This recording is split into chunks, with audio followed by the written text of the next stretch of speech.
João, capítulo 14, o versículo 15, diz assim: se me amais, guardai os meus mandamentos. E vamos orar. Amado Pai, obrigado pela tua palavra, que é santa, perfeita e eterna, que possamos ser abençoados do teu Espírito para podermos ouvir esta manhã com entendimento, que o Senhor mande o poder do teu Espírito para me ajudar a pregar com poder esta manhã. Te peço isso em nome de Jesus. Amém. E vamos sentar esta manhã. Deixa eu perguntar uma coisa para você, e só você vai saber responder essa pergunta. A pergunta é o seguinte: você ama a Cristo? Muito simples. Você ama a Cristo? Aqui na igreja eu diria que todos nós diríamos que sim. Nós amamos Cristo. Tá? Eu não sei no mundo lá fora se as pessoas responderiam assim. Eu diria que muitas diriam que não estão muito atinados a essa questão. Mas aqui dentro, se eu perguntasse se você ama Cristo, todo mundo ia dizer que sim. Tá? Mas qual seria a reação de Cristo se em vez de eu perguntando, se fosse Cristo que vem para você e pergunta: você me ama? E você diz: sim, claro, eu lhe amo. Qual seria a reação de Cristo? O que ele diria? Lembrando que ele nos conhece, lembrando que ele enxerga os corações, ele está a par de tudo que está acontecendo. Então, como podemos saber se nós realmente amamos Cristo? Não o que a gente acha, mas se a gente realmente ama Cristo. Hoje em dia, a palavra amor ficou muito leve, muito leviana, né? As pessoas falam: eu amo pizza, eu amo bolo, eu adoro o CSA, CRB, enfim. Então, essa palavra de adorar, amar, é muito fácil. Hoje em dia, todo mundo ama tudo, adora tudo, mas é usado de uma forma barata, né? Não carrega realmente o sentido que deve ter. Então, qual prova nós podemos aplicar a nós mesmos para a gente entender se realmente o nosso grau de amor condiz com aquilo que deveria ser? Então, Jesus aqui, ele nos dá essa prova. Ele está dizendo como podemos medir, como podemos saber o grau, o ponto em que nós amamos. Então, a gente lê o capítulo 15, se me amais, guardai os meus mandamentos. Então, hoje eu quero ver alguma das coisas que nós podemos guardar, fazer, e que vai demonstrar o grau do nosso amor. Então, primeira coisa que nós vamos ver hoje, que está incluso dentro dessa questão do grau de amor, está lá em Atos 20, e versículo 28. Tá? Eu vou ler. Atos 20, 28 fala assim: olhai, pois, por vós e por todo o rebanho, sobre que o Espírito Santo vos constituiu bispos, para apacentardes a igreja de Deus, que ele resgatou com o seu próprio sangue. Aqui o apóstolo Paulo falando para pastores. Um grupo de pastores se reuniram, ele estava numa viagem, eles souberam, então eles se reuniram, Paulo está falando com eles. Quando fala aqui bispos, tá? Deixa eu só explicar isso rapidamente. Na Bíblia, quando você vê bispo, tá? É a mesma coisa, é a mesma palavra para pastor. Quando você vê episcopo, é a mesma coisa que pastor. Tá? É uma coisa só. Não é que existe pastor, bispo. Quando fala presbítero na Bíblia, é pastor. Tá? Mas por que pastor? Então por que tem pastor, presbítero, ancião, bispo? Por que tanto nome? Porque cada nome explica uma área ou um ângulo do ministério do pastor. Quando fala sobre pastor, é porque o pastor é responsável por apacentar, cuidar. O episcopo quer dizer supervisor, aquele que deve supervisionar. Tá? Então, cada uma dessas palavras, termos, está tudo falando sobre pastor. Você que tem igreja que tem bispo, tem igreja que tem, e o bispo é mais alto. Isso não existe na Bíblia. Tá? Eu desafio alguém mostrar onde que na Bíblia fala sobre bispo e não está falando sobre um pastor. Tá bom? Ou um presbítero, ou um ancião, enfim. Tá? Mas enfim, aqui está falando o quê? O primeiro forma de a gente demonstrar, medir o nosso amor, é a nossa fidelidade à igreja. Note aqui no final que fala sobre a igreja, que ele resgatou com o seu próprio sangue. Quem resgatou a igreja, resgatar quer dizer pagar. Quem pagou para que hoje pudesse ter igreja foi Jesus Cristo. E ele pagou com o seu próprio sangue. Então, se ele deu sua vida e seu sangue, isso mostra o quão precioso é para Cristo a sua igreja. E por igreja, eu não estou falando sobre uma denominação, eu não estou falando sobre placa na frente da igreja, eu não estou falando sobre religião, eu estou falando sobre o corpo de Cristo. Tá? É o corpo local de Cristo. No mundo inteiro existem igrejas como essa. Igrejas, isso aqui é um corpo, isso aqui é uma organização individual, independente, que existe. Tá? Então, foram por essas igrejas que Cristo deu. Então, para ele é muito precioso, é muito importante. São pouquíssimas coisas que um de nós daríamos a nossa vida, o nosso sangue. Complicado. Pelo que você daria o seu sangue? Bom, tem que ser algo muito importante, algo muito precioso, muito valioso. Isso mostra o quão precioso é para Cristo a igreja. Então nós não devemos fazer pouco caso da igreja. Não é uma coisa que a gente faz porque eu estou afim, não estou afim, está chovendo, estou com tempo, estou sem tempo, porque eu gosto, porque eu não gosto, porque eu quero, porque eu não quero. É muito mais precioso do que isso. Cristo deu sua vida, deu o seu sangue. Em Mateus 18, 20 fala assim, porque onde estiverem 2 ou 3 reunidos em meu nome, aí estou eu no meio deles. Sabe quem está aqui hoje, agora, nesse instante? Cristo está aqui, ele está aqui. Você não está vendo ele, mas ele está aqui, ele está presente aqui. Presente. Mas sabe de uma coisa? Se ele voltar 1 hora atrás, tinha alguém aqui 1 hora atrás? Ele não estava aqui. Daqui a 2 horas, quando não tiver ninguém aqui, ele não vai estar aqui. Ele só vem quando nós nos reunimos, porque a igreja somos nós. A igreja quando ela está junta, está congregada, está juntada no mesmo local. Aí ele vem onde tem 2 ou 3, claro, não está limitando a 2 ou 3, mas se tiver pelo menos 2, porque um não dá para reunir, né? Não dá para você ter uma reunião com uma pessoa. Né? Para reunir tem que ter pelo menos 2 pessoas. Ah, você não pode ter uma reunião com uma pessoa, então não é reunião, é solidão. Então, onde estiverem 2 ou 3, e nós temos mais do que 2 ou 3 aqui hoje, quem se torna presente, quem se faz presente é Cristo. Por quê? Porque é precioso para ele. É importante para ele. Então, se Cristo está aqui e nós amamos Cristo, adivinha o quê? Nós devemos estar aqui também. Se nós amamos Cristo. Que tipo de amor é esse que você não quer estar do lado ou perto da pessoa que você e eu dizemos amar? Eu amo minha esposa, mas eu não quero estar com ela. Eu amo meus filhos, mas eu não quero estar com eles. Eu amo... se você ama alguém, você quer estar lá. E se não está lá, você sente falta. Eu sinto falta da minha filha. A minha filha mais velha mora longe. Eu sinto falta da minha filha, do meu genro, que mora lá, da minha netinha. Por quê? Porque eu os amo. E eles não estão aqui, não podem estar aqui, moram longe. Mas se eles estão aqui, em Maceió, eu vou para onde eles estiverem. Por quê? Porque eu os amo. A pessoa, minha filha vem de lá longe, vem para Maceió e eu... estou muito ocupado hoje. Hoje não vou não, estou afim, está chovendo. Não, isso demonstra que eu não amo muito minha filha ou minha netinha. Então, a gente quer estar próximo de quem a gente ama. E quando nós não queremos estar próximo de Cristo, porque na realidade, apesar de falar aqui que nós amamos Ele, a gente pode falar até ficar rouco, mas o que é importante não é o que a gente fala, é o que a gente faz.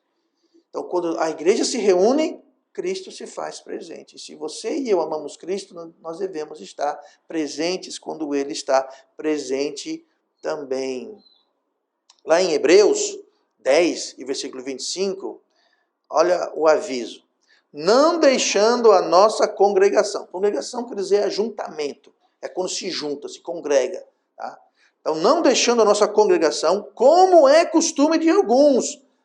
Mesmo naquela época, mais de 2000 anos atrás, já tinha esse costume, nas igrejas daquela época, tinha o costume de alguns de deixar a congregação. Ou seja, o que quer dizer isso, deixar?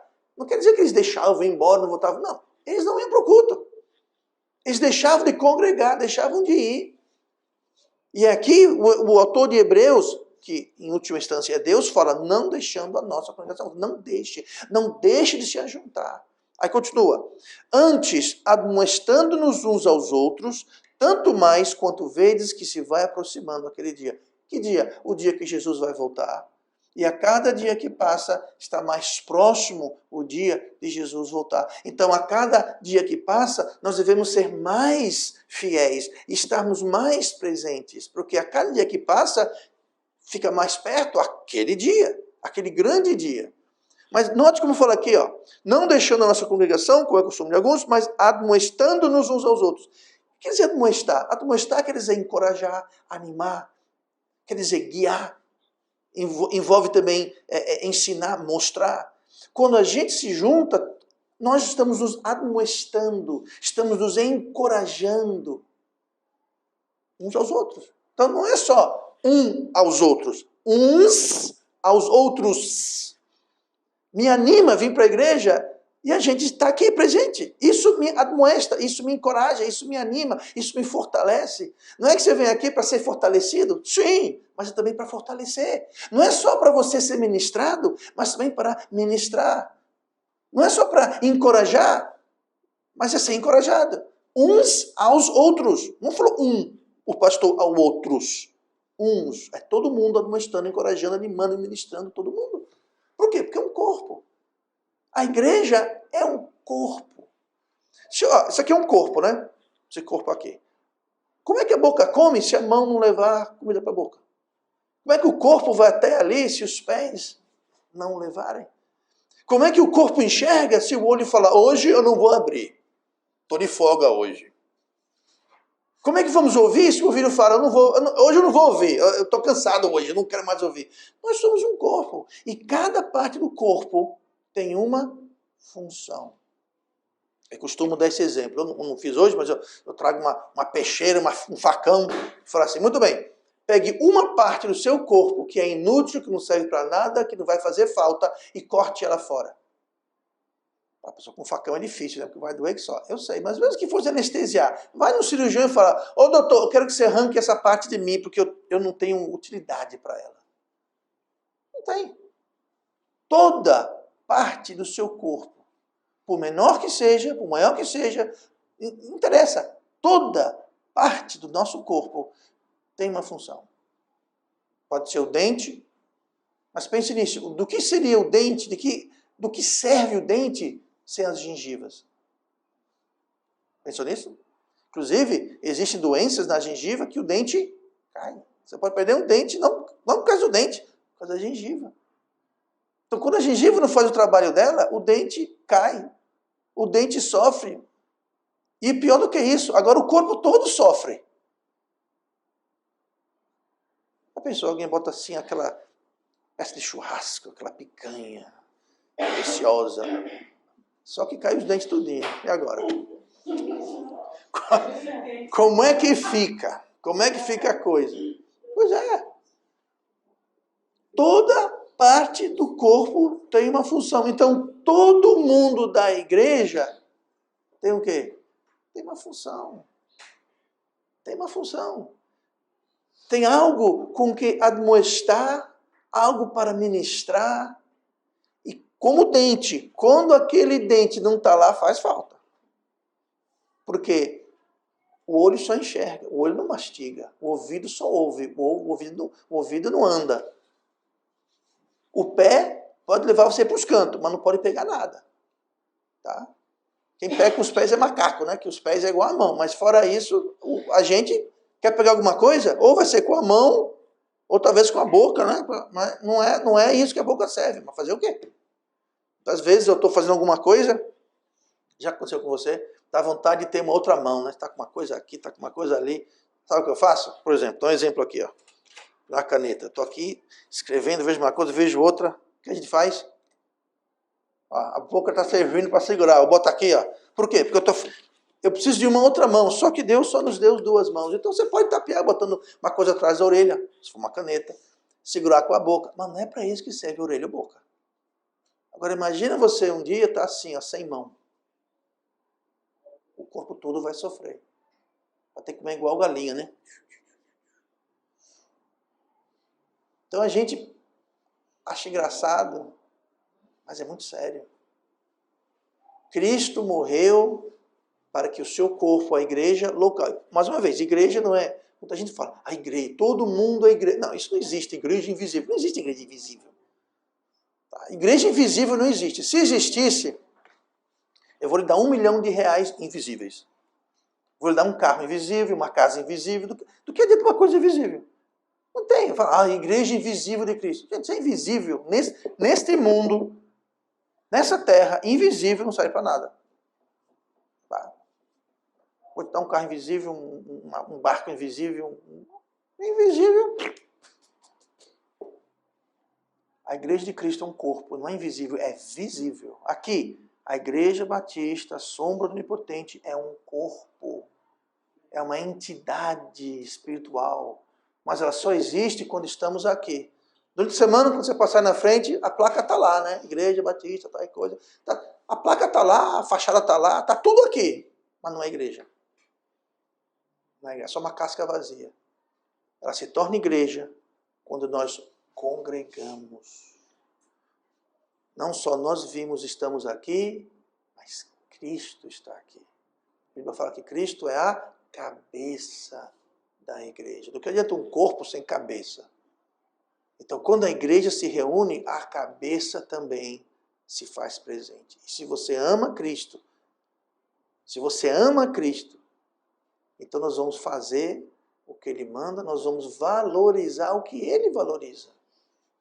Nós vamos amar, nós vamos ser fiéis à igreja. Lá em João 20, tem uma história de alguém que não deveria ter perdido o culto, mas perdeu. João 20, versículo 19, eu vou ler assim.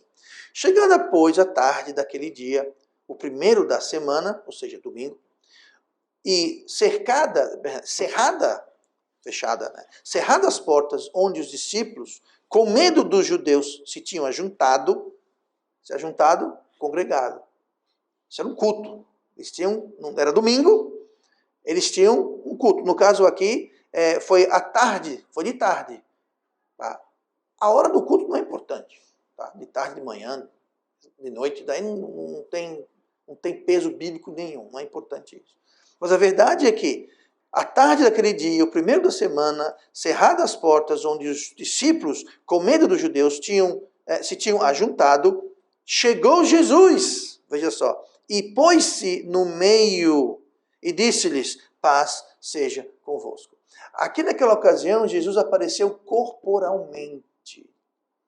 Ele apareceu corporalmente porque foi naquela época, depois da sua ressurreição, que ele fisicamente ressurgiu. Ele passou um período de tempo onde ele aparecia para as pessoas fisicamente, no seu corpo glorificado. No final desse tempo, a gente lê isso lá em Atos capítulo 1, versículo 7, 8, 9, quando vemos a ascensão de Jesus, quando ele subiu para o céu. Então, até aquele momento, em Atos capítulo 1, versículo 8, 9 e 10, que ele subiu para o céu, antes disso, ele estava presente fisicamente na terra. Depois que ele subiu, ele não voltou mais. Ele falou, eu vou voltar do jeito que eu estou subindo. Ele vai vir de cima, no exato mesmo local, que é no Vale das Oliveiras, perto bem ao lado de Jerusalém. É lá que ele vai voltar. Foi lá que ele subiu. Mas até aquele momento ele estava na terra. Então ele aqui apareceu fisicamente. Mas sabe uma coisa? Depois que ele voltou para o céu, fisicamente ele não está na terra, mas ele está espiritualmente presente aqui. A mesma coisa que aconteceu aqui, acontece hoje, está acontecendo nesse exato momento. E Jesus está presente, só que espiritualmente. Só que nós não vemos ele. Espiritualmente ele está aqui. Fisicamente não. Mas ele está aqui. Culto, maravilhoso. No versículo 24, diz assim, ora, Tomé, um dos 12, chamado Dídimo, era Tomé, também conhecido como Dídimo, não estava com ele quando veio Jesus. Espera aí, então um dos 12 não estava lá? Tomé, um dos 12, um dos apóstolos, faltou ao culto. Faltou ao culto. Diga uma coisa. Se eu falar aqui Tomé, pelo que Tomé é famoso? O que sobressai na sua mente quando a gente fala sobre Tomé? Era a sua fidelidade? Eu tenho certeza que ele era fiel. Era o seu ministério? Não, ele teve o ministério. O que sobressai era Tomé, aquele que duvidava. Lembra? Você lê a história aqui, quando ele faltou ao culto. Aí, mais tarde, quando ele chegou, eles disseram, Tomé. Jesus apareceu aqui. Jesus, cara, Jesus apareceu aqui. Jesus estava aqui. Foi o que ele disse, não acredito. A não ser que eu coloque a minha mão no seu lado e coloque o meu dedo no furo das suas mãos, dos pregos. Se eu não fizer isso, de modo nenhum vou acreditar. De tudo que bom que ele fez, eu tenho certeza que Tomé fez muita coisa boa, foi uma pessoa muito maravilhosa, teve um ótimo ministério, foi uma pessoa... Mas o que mais ele é famoso é o episódio que ele faltou o culto e não acreditou. Falou, eu duvido, eu não acredito que Jesus esteve aqui. Próximo culto ele estava lá. Quem apareceu? Jesus. Como sempre aparece. Talvez não fisicamente como hoje, mas ele aparece. Ninguém falou nada. Jesus foi para Tomé e falou, ei Tomé, vem cá querido. Está aqui a minha mão. Está aqui ao meu lado. Coloque suas mãos. Não é assim que você vai crer? Só vai crer se colocar a mão? Pois é, eu estou aqui. Que lição de moral. E depois Jesus falou assim, bem-aventurados aqueles que creem, mas não veem. Creem não veem o quê? Que Jesus está presente quando a igreja está junta. Bem-aventurado, abençoado quem crê nisso. Se você crê que Jesus está presente aqui, agora, se você crê que quando a igreja se junta, se congrega, quando a igreja se forma na realidade, bem-aventurado, abençoado somos nós que cremos, sabemos disso, apesar de nunca termos visto. Eu não sei quantos mil cultos eu já fui na minha vida e não sei quantas centenas de igrejas, em tudo quanto é lugar nesse mundo. Eu nunca vi com esses olhos que o chão há de comer. Eu nunca vi Jesus.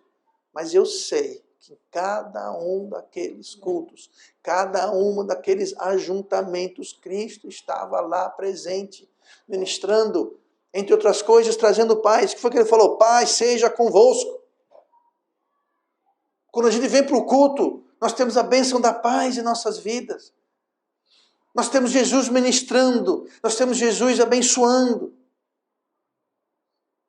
Então, se a gente ama Cristo, nós vamos ser o quê? Nós vamos ser fiéis à sua igreja. Não a igreja, o pastor, não a igreja, a placa, não a igreja. A igreja é o corpo de Cristo. Você não tem como ser fiel a Cristo sem ser fiel à igreja. Você não tem como amar Cristo se você não ama a igreja. Não tem como. Porque a igreja é o corpo físico de Cristo. O corpo físico de Cristo, ele não está aqui, ele subiu. Mas o corpo físico dele agora somos nós. Jesus disse certa vez, eu sou a luz do mundo. Só que a luz do mundo não está mais no mundo. A luz do mundo foi para o céu. Jesus também disse, brilhe a vossa luz, resplandeça a vossa luz. É uma ordem. Para que os homens vejam as suas boas obras e glorifiquem o vosso Pai que está no céu. Então, quem é que é para ser a luz do mundo? Nós. Brilhe, resplandeça. O que é resplandecer? Resplandecer é a luz brilhar. A luz do mundo agora, sabe quem é? Nós, que compomos a igreja, o corpo de Cristo. Porque o corpo físico de Cristo não está mais na terra. Vai voltar. A qualquer dia ele vai voltar. Mas não está aqui. Então, ele estabeleceu o seu corpo, a terra, composto de nós, para brilhar e trazer luz ao mundo que jaz nas trevas. É tão simples assim. Nós também somos o sal da terra. Jesus falou, se o sal perder a sua insipidade, do que mais serve para não ser jogado no caminho e pisado pelos homens? Pois é. Muitas vezes a gente vê a igreja sendo denegrida. É conversa, é fofoca, é noticiário, é rebaixando, falando mal da igreja. Sabe o que é isso? É ser pisada pelos homens. Sabe quando uma igreja é pisada pelos homens? Quando ela perdeu a insípiedade. O sal perdeu o salgado. Jesus falou, quando o sal perde o seu salgado, quando o sal deixa de salgar, de nada mais serve para ser jogado fora e pisado pelos homens. É o que acontece. Então vamos ter cuidado para amar Cristo, amando a sua igreja, brilhando a sua luz, salgando, o sal preserva. Carne de sol é o quê? Carne de charque é o quê? É preservada. Com o quê? Com sal. Por que sal? Antigamente não tinha geladeira. Hoje botar na geladeira... Não, naquela época não tinha geladeira antigamente. Você fazia o quê? Você metia sal. Você salgava. Salgava peixe, camarão, carne. O que você quiser, salgava de tudo. E não estragava. Podia ficar fora da geladeira, podia ficar no sol, podia ficar... Não estragava. Por quê? Porque o sal preserva. Sabe o que preserva este mundo? O corpo de Cristo. Nós vimos isso quando vimos sobre o fim dos tempos. Quando Jesus voltar, ele não vai, a próxima vez, ele não vai botar o pé na terra, vai botar nas nuvens, vai arrebatar a igreja, vai tirar todo mundo que é salvo, vai tirar o sal, vai tirar a luz. Aí a terra, durante 7 anos, vai começar a ficar podre e se estragar, porque o anticristo vai subir ao poder e vai dominar a terra, e vai destruir a terra. Haverão guerras, terremotos, animais selvagens, e fala que a terra vai abrir, vai sair demônios dentro da terra. Se você é salvo, não esquenta, porque quem é salvo não vai estar aqui, vai ser levado. Mas o que previne, o que detém, o que mantém a terra hoje é a presença do sal e da luz. Quando Jesus, no arrebatamento, tirar o sal e a luz, aqui na terra vai ser uma bagunça. E o que nós estamos vendo acontecendo no mundo hoje é a preparação para o que está por vir. Tá? Muita gente fala, porque a marca da besta, porque vão marcar... Gente, marca da besta vai acontecer, sabe quando? 3 anos e meio depois do arrebatamento. Então a gente não vai estar aqui. Então não se preocupe de receber marca da besta, que a marca da besta... Quem for salvo não vai estar na terra quando tiver essa conversa da marca da besta. Vai acontecer, mas quem for salvo não vai estar aqui.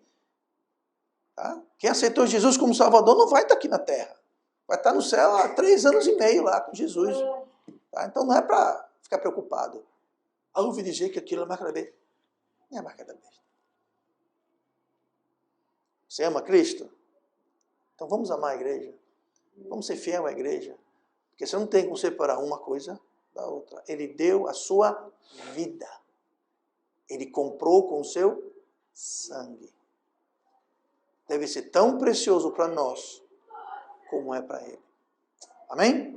E oremos. Amado Pai...